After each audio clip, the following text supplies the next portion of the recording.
Team news, please? Team news, yeah. We are no fresh injuries from the other night, and one or two of those that were injured or have improved greatly. So I'm not going to reveal too much to you, unfortunately. But people like Keith Lasley is a few days further ahead, and Stevie Hamill has gone and had an operation today, so a little procedure which will greatly enhance his chance of being back within probably 4 weeks. So it's not knowing where we're going with him and trying to manage it. We've now seen a specialist with it who's advised that he goes down and has this procedure, which for him gives him a way out. There's light at the end of the tunnel for him. A couple of suspensions as well, I think. Mark O'Brien will be suspended. Yeah. In terms of having these experienced guys out, are they the type of players that, consider the position you're in, you could really do with having back? Yeah, as many bodies as possible. Yeah. So people like Mark O'Brien and Henry Kiyama is frustrating, but you've not got them. So plan towards being without them for that period, and so that's what management's about, isn't it? And managing the group that you can, and it gives a chance for somebody else to come in and stake a claim. And as I said, whether that's a young boy or whether it's another experienced one coming in, then they've got to be ready to take it. It's been a difficult few weeks for you with the results going against you.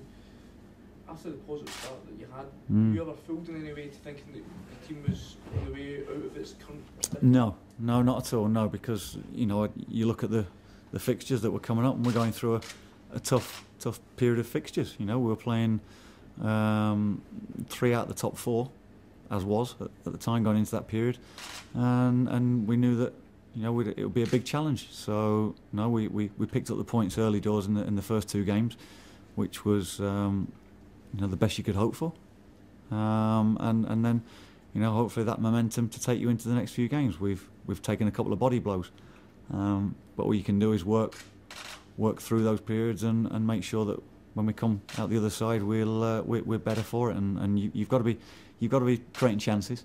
You've got to be stopping goals at the other end. And these last few games haven't been good enough in that respect. When we spoke to Simon there, he was telling us that he'd been in a few relegation scraps in his time. But a good omen for you, he's never actually went through the pain of it. He said, I think it was not counting with yourself, that you managed to stay up after a difficult period. What sort of lessons have you got from your own career that sort of tell you what needs to be done in order to avoid that? You do. You draw on all your experiences, and as a manager, I was managing Scunthorpe when we were in the Championship, competing against teams with far superior budgets, and you were going into every game, looking at fixtures. And thinking, well, how are you going to compete against them at times? But you do. You find a way of winning games.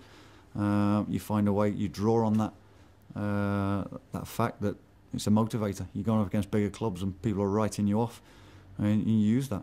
And for me, it's reminders of players that you can go and beat these teams. You can.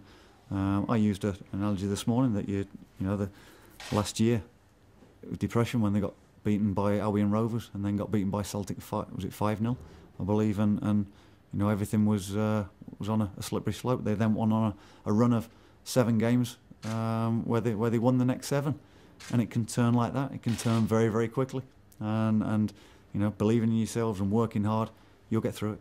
When Stuart left the club, he said that he felt some fresh blood coming in would perhaps be the answer, but are the problems in terms of where you're lying, are they deeper than that?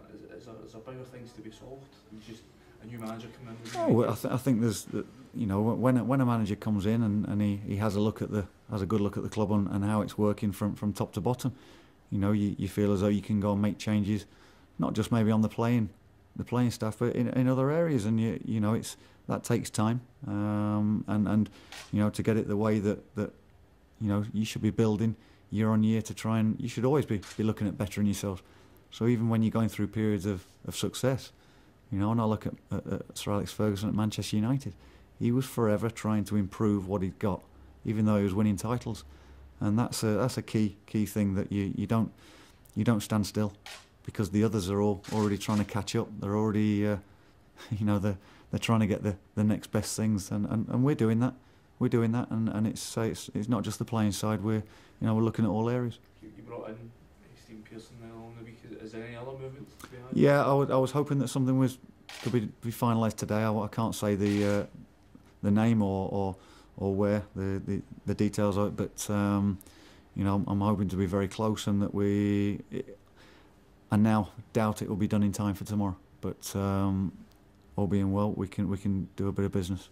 In terms of the last week of the window, do you see it being a busy period the last week? Yeah, I said last week that I think things. It's strange how it goes, but I can understand why it does. That clubs are manoeuvring people about. They get their own players in first before they then start, allowing you to access to their players, and then all of a sudden a crescendo at the end, and everyone's wearing yellow ties on deadline day, and that's the glamour of it now, isn't it? It's being built up by you guys as a pivotal day, and it's all right. It's great for the armchair fan and for everyone to be watching this. At times it can be stressful for managers and coaches and players alike, because they want to know where they are. That's not too glamorous in our office, I can tell you that.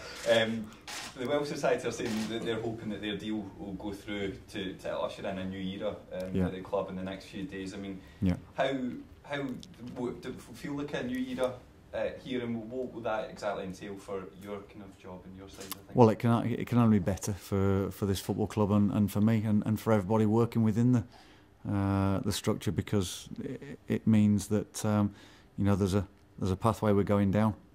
We know that that's secure when it is finally signed, and everyone can work together to go down that route. And so it gives everyone a bit of direction, a bit of guidance as to this is where the club's going, this is where we want to take it, and we're all working to this.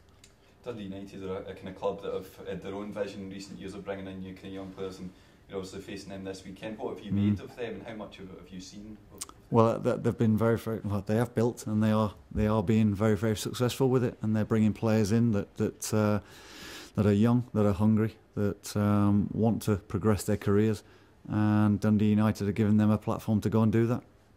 And the likes of Mackay Stevens, who has now got his move, and an Armstrong who's being courted by many clubs in England, to name just two, are it shows that what they're doing is they're doing right at the moment, and that's where maybe where we want to be, and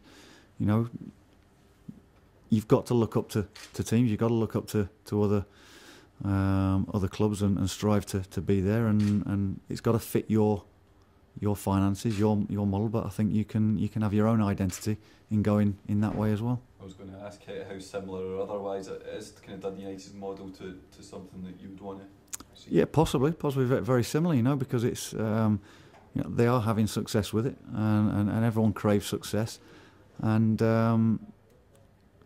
we've got to make sure that it fits within the budgets, within the finances that this club can go and afford. But it's got to be a way that they've given a pathway to young players, and those young players are now repaying that with performances.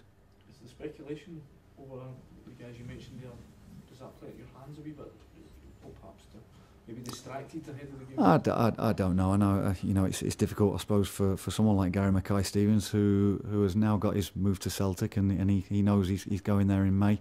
I'm sure it's not bothered him one bit, and there's not anything in his mind that he obviously wouldn't want to get a major injury or anything like that, but he's just enjoying his football by the looks of it.